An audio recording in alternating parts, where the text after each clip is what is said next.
All right, in this video, I'm going to go over Little's Law.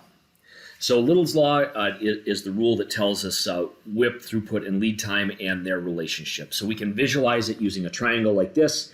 Some of you may have seen things like Ohm's Law stated in much the same way. So our WIP is our work in progress, throughput is the number of items that are produced in a time period, and lead time is time between our order and our delivery. So we use this little triangle, WIP equals throughput times lead time. If we don't know one, we cross it off. So there we cross off WIP, and T is next to L, so throughput multiplied by lead time. Throughput equals WIP divided by lead time, so if we cross off the T, we have W over L, and lead time is W over T, WIP over throughput. So WTL, that triangle, may help some of you to visualize this to help remember the relationship between these. So we have a very brief animation here. So we see that we are producing a duck about every 2 seconds.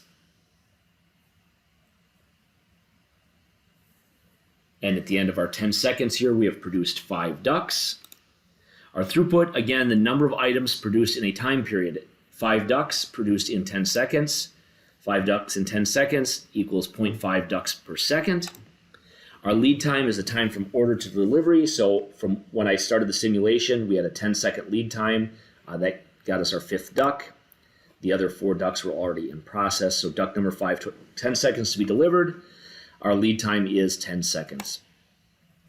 Our WIP is 0.5 times 10, a half a duck times 10 seconds. Means our WIP is 5 ducks, and ducks 6, 7, 8, 9, and 10 are all in our WIP there. So that is how we would visualize that. So that may help some of you. All right, so again, our triangle, and let's work through some example problems. So on Monday, our accounting department conducted a cycle count and found that there are 25,000 vacuum cleaners at various stages of assembly. The sales department has told us that customers are taking 5 weeks from order to receipt, and we determine what is our throughput. So let's figure out what we know. We know that we have 20,000 vacuum cleaners. We know that our lead time is 5 weeks, and we don't know our throughput. So we can start filling in what we have here. So 25,000 divided by 5 is 5,000 vacuum cleaners per week. Note that it's per week because the lead time is per week. Pay attention that you must have these being the same. All right, next one, 1,500 gas grills, 500 grills per week. Again, what do we know? So we'll go ahead and again fill this in. And 1,500 divided by 500, 3 weeks of lead time. All right. And then finally, ladders. So we're producing 75 step ladders per week. Customers wait 6 months from order to receive their ladder. What is your WIP? So what do we know? So we can start filling this in.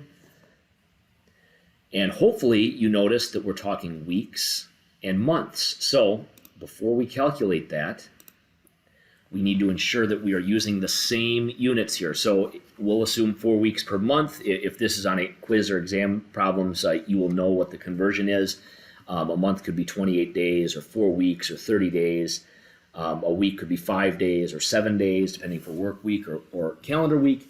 You'll be given that. But in this, we need to make sure these are the same. So we're going to multiply our 75 step ladders by 4 to give us 300. 6 months, so we have 300 step ladders per month times 6 months means we have 1,800 ladders in our WIP. And that is all we have for Little's Law. Let me know if there's any questions. Have a great day.